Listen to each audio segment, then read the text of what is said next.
Hey, today we're going to talk about 8.10, waste reduction methods. So take a moment, check out the Enduring Understanding, look at the learning objective, pause the video, review the essential knowledge, and set up your Cornell notes. So you've probably heard about the 3 R's, reduce, reuse, recycle. These are the 3 easiest methods of reducing waste. And as we consider them in order of reduce, reuse, recycle, they're considered in the order of increasing energy. In other words, it takes the least amount of energy to reduce something. Just stop using it. To recycle something takes a little bit more energy. We'll discuss. So reducing is the most sustainable. Stop taking plastic bags at the bodega. Stop buying bottles of water at the bodega. You're also lowering the raw material inputs. So if you stop buying water at the store, you will reduce the need for production of the plastics. You'll produce the inputs for purifying that water and bottling it, packaging it. Also the transportation costs you're reducing. And it takes a lot less energy to harvest or to obtain the materials that are necessary. So reducing is going to have the biggest impact, and it is definitely the most sustainable. Now, reusing something, you're not really having to do anything new.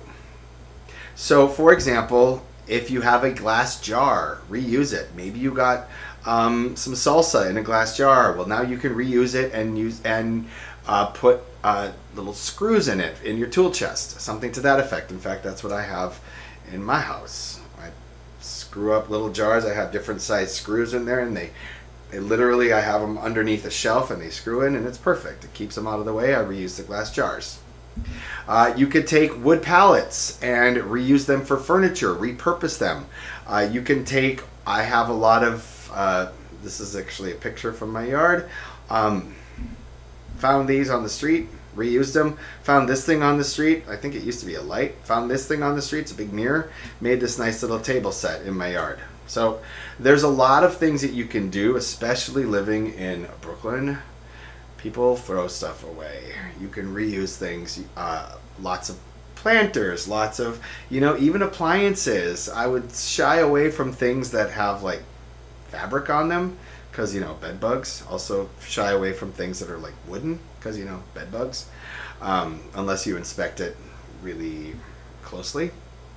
But reusing things that are found and repurposing them. I have a lot of tires that I have found in the neighborhood that now are in my yard, and I filled them with soil and covered them with rocks, and now they are additional seating in the yard. So all of these things can be reused. And also, if you do collect plastic bags and you do have a dog, you can use the plastic bags you got at the store for pet waste.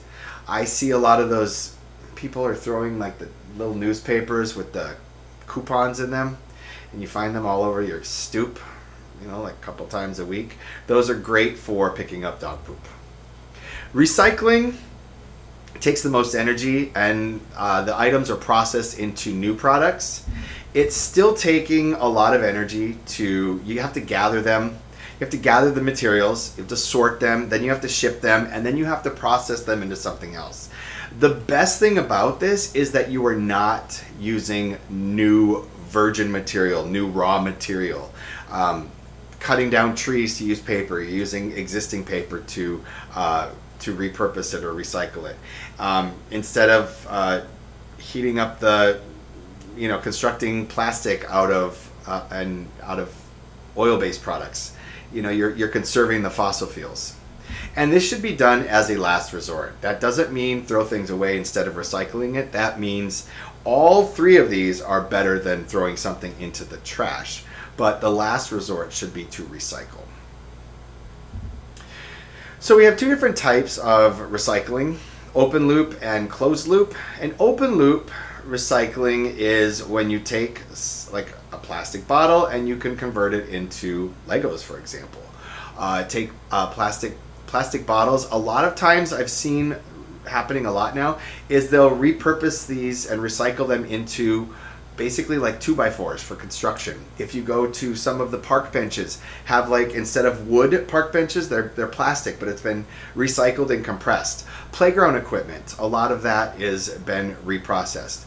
Now, plastics are really kind of difficult, especially to recycle. Like, we can't really make a plastic bottle into another plastic bottle because it needs to be in a different form because of the structure of the plastic. Now, don't worry about all the technicalities about this, but it's really difficult. Just understand it's really difficult to make something like a plastic bottle into another plastic bottle.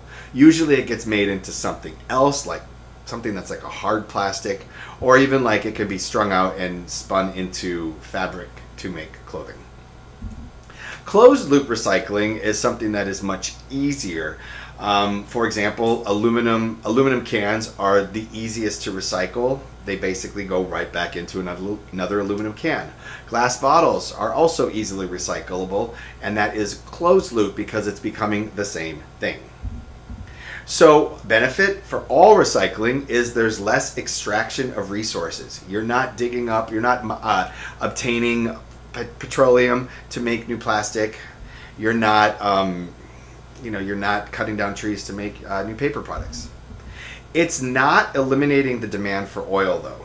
We still need to make some new plastics. There's also the transportation involves oil. The transportation is going to involve, the processing is going to involve electricity. So we still are using fossil fuels. We're just not using as many of them. And we're making the remaining fossil fuels we have last as long as we can. It's not cost effective yet. A lot of times some of this stuff is easier to make new. The only exception is it's cheaper to recycle aluminum than it is to mine the bauxite, process the bauxite, isolate the aluminum, and then shape it into cans or aluminum foil or whatever. So aluminum is an exception, but for the most part it's not really cost effective to recycle, but we recycle because the other two things are benefited. Or the other one is the less resource extraction is benefited. So e-waste, talked about it in the other video, but e-waste is electronic waste. Remember that a lot of these, we have lead, mercury, cadmium, cobalt. They are all hazardous. They're all found in electronic materials. A lot of times the e-waste will be sent either to Asia or Africa, a lot of times to developing countries. Now this is good because it saves us cost of isolating and sorting the material. However, a lot of these countries are going to have fewer environmental restrictions. So we might be sending something to China, for example, but China's like, I don't want to deal with this. I'm just taking this. Now I'm going to use this, burn it, and generate electricity. Also, the workers can be exploited in different countries because they don't have the same working conditions and they don't have the same policies to protect the employees that maybe the United States does. So people may be under really horrible working conditions and overexerted just to sort this trash. The concept of planned obsolescence is something that is a major issue with electronic devices, especially with mobile phones. Mobile phones aren't really designed to last, more than a few years. And sometimes in the software, at least Apple has done this in the past, is they will intentionally make a product slower to help you out, to help your battery. But really, they're making you buy another product, okay? It works. I mean, it has worked. It's been a couple years since I bought a new phone, but maybe by the time you see this video, I'll have a new phone. All right, remember RCRA, the Resource Conservation Recovery Act? I think that's what it stands for. It was in an earlier video, but it basically talks about products from cradle to grave, so considering all aspects of that product and trying to map out a plan for the disposal of hazardous wastes. Something we should all be doing is composting. Now, it's not easy to do it in your yard, unless you have a yard. I made this a year ago, and it's made out of PVC pipes. It's between some trees, And that's some old legs I found in a mannequin. It's just for decoration. But basically what I've done is built this little bin that has this lid that can come up and down, and I'm tossing all of my compostable materials. In fact, I have a whole bunch of them right here that have to go out. Anyway, yeah. But composting involves organic waste decomposition. So anything that is organic, basically food products, paper products, if you have cardboard, not really the shiny cardboard, but if you have like paper plates or you have like a pizza box that's been soaked with pizza, you can definitely compost that.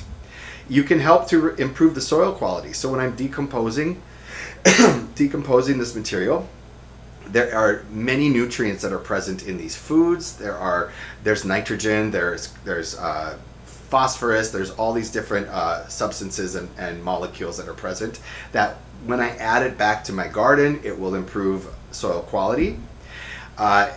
And the soil quality, I can improve the fertility of the soil by replacing nutrients. Having the organic material will improve the water holding capacity and also the cation exchange capacity, because those are really important soil qualities. It does require oxygen, so you can't just put the trash or the decomposing material in there and then just forget about it. You have to turn it up. So I have like a couple of shovels and like different devices that kind of like mix it up. And the issue with that is when you mix it up, it's a little stinky, okay? And that's something that I just have dealt with, and it's not anywhere near my the door. It's actually in the back of the yard, so it's more of the neighbor's problem. But